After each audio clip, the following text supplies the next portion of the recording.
Tu pries, tu pries pour guérir parce que tu as une maladie, parce que tu as un souci important, financier. Tu pries surtout pour la guérison parce que tu as eu un accident, parce que tu as une maladie.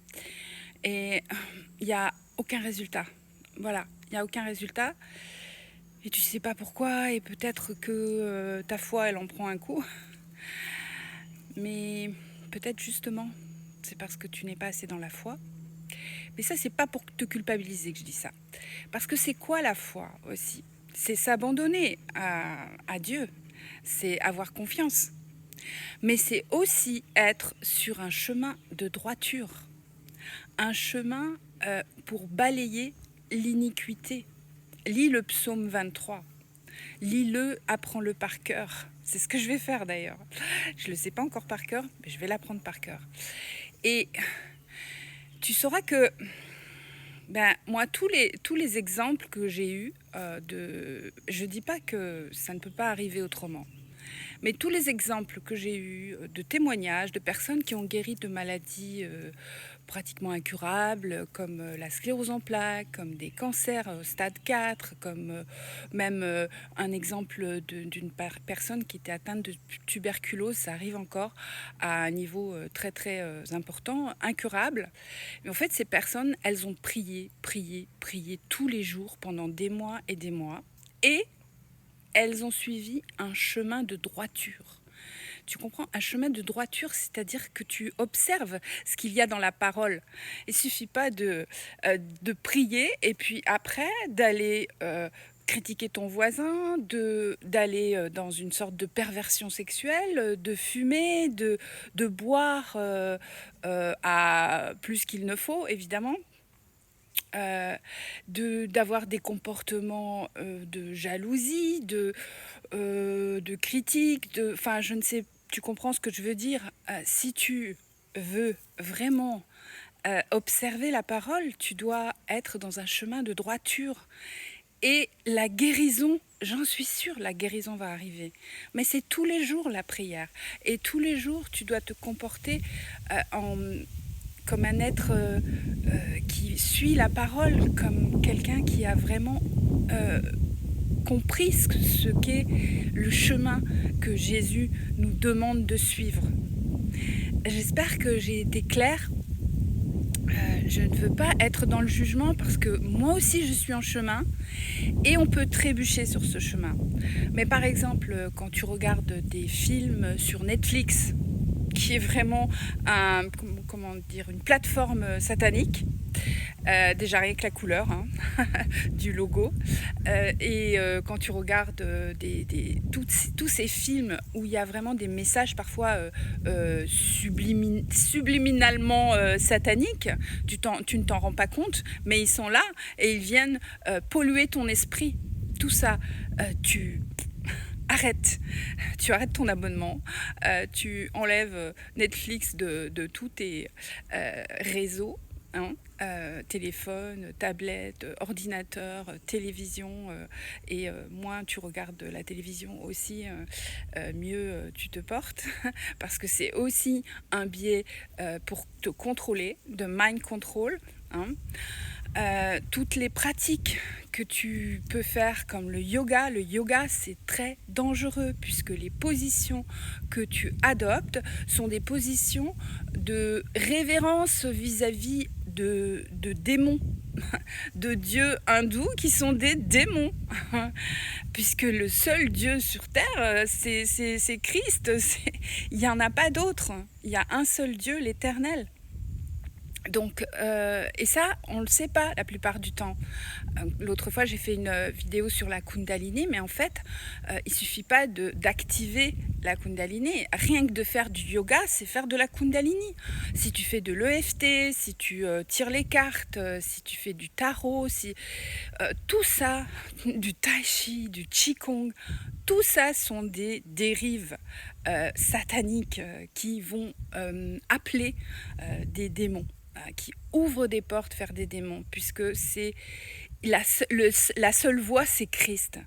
J'aimerais vraiment que tu puisses comprendre ça, parce que si tu as des problèmes dans ta vie, si tu n'arrives pas à guérir, si de maladies, si même tes enfants sont dans des problématiques importantes, parce que souvent, ce qu'on fait nous-mêmes peut rejaillir sur nos enfants. Donc, pose-toi la question, qu'est-ce que je fais qui n'est pas en accord avec la parole? Si tu es chrétien déjà, et chrétien, chrétienne, mais même si tu n'es pas chrétien, va chercher, va... Tu vois, quand il s'est passé ce qui s'est passé il y a ces quelques années hein, en arrière, quand on a été enfermé, hein, obligé d'être enfermé à cause d'un truc, bon, je ne veux pas prononcer les noms, il y a beaucoup de gens qui se sont réveillés à ce moment-là. Hein. Mais il y a encore un autre réveil à faire, un réveil supplémentaire. Des gens sont réveillés mais ne sont pas forcément venus à Christ. Certains sont venus à cette période-là. J'en ai connu, j'en ai rencontré récemment un couple qui est venu à Christ justement pendant cette période. Parce qu'il s'est interrogé sur le sens de la vie. Et vraiment, il est allé en profondeur. Et alléluia, gloire à Dieu, il est venu à Christ. Moi, je me suis réveillée à ce moment-là. J'étais déjà réveillée, mais je suis allée encore plus profondément. Mais je ne suis pas venue à Christ encore à ce moment-là, même si je croyais déjà en Dieu. Et maintenant, il y a un niveau supplémentaire à comprendre. C'est vraiment venir à Dieu, parce que c'est le seul, c'est notre sauveur, c'est le seul qui va pouvoir, de toute façon, Satan est déjà battu, parce que par rapport à Dieu, Satan, il pitch net et c'est bon, il peut s'en débarrasser comme il veut, sauf qu'il nous laisse le choix, il nous laisse le choix, depuis le début, nous avons le choix. Hein. Donc tu as le choix de rester dans tes perversions, même en étant chrétien, parce que il y a des histoires de chrétiens qui sont violents avec leur épouse ou inversement, hein, et voilà, et ils se disent chrétiens, mais ça veut dire quoi être chrétien? Ça veut dire quoi être en Christ? Ça veut dire observer la parole. Donc il suffit que tu observes un seul commandement, c'est mettre Christ en premier dans tout, au-dessus de tout, avant tout, et aimer ton prochain comme toi-même. Si tu aimes ton prochain comme toi-même, tu vas pas le critiquer, tu vas pas le juger, tu vas pas voler, tu vas pas le tuer, tu vas pas le blesser, tu vas pas commettre de perversion sexuelle vis-à-vis d'enfants ou d'autres personnes. Voilà, c'est c'est simple, mais il faut savoir que c'est Satan qui a la main sur la terre, pratiquement partout, hein, qu'il a envahi partout, par les démons sont partout. Hein. Et je suis quelqu'un de très positif, hein, je ne te dis pas ça pour te faire peur, je dis ça pour que tu vraiment ailles faire des recherches comme moi je fais, que je continue à faire, et je parle avec d'autres personnes qui sont plus avancées que moi dans ces recherches et qui me disent, oui, le yoga, c'est satanique, c'est très dangereux. Et à un moment donné, tu payeras le prix d'avoir pratiqué, d'avoir fait ces pratiques, EFT, yoga, Qigong, Tai Chi, enfin tout ce qui est qui est ramené de civilisations qui adorent des démons. Mais ça, tu ne t'en rends pas compte parce que c'est arrivé petit à petit et c'est venu jusqu'à nous en Europe et on ne va pas chercher l'origine. On prend et sans se poser de questions. Il faut arrêter. Il faut te poser des questions. Comme je te dis pas de me croire sur parole, je te dis d'aller chercher toi-même les informations. Hein?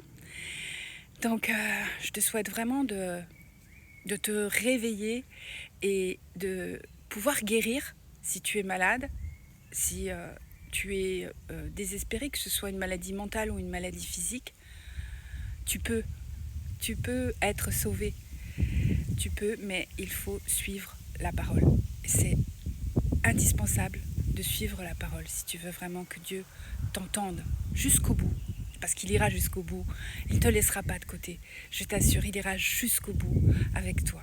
jusqu'au bout, comme je sais qu'il le fait avec moi et qu'il continue à le faire avec moi. Et je prie tous les jours pour certaines guérisons pour moi aussi.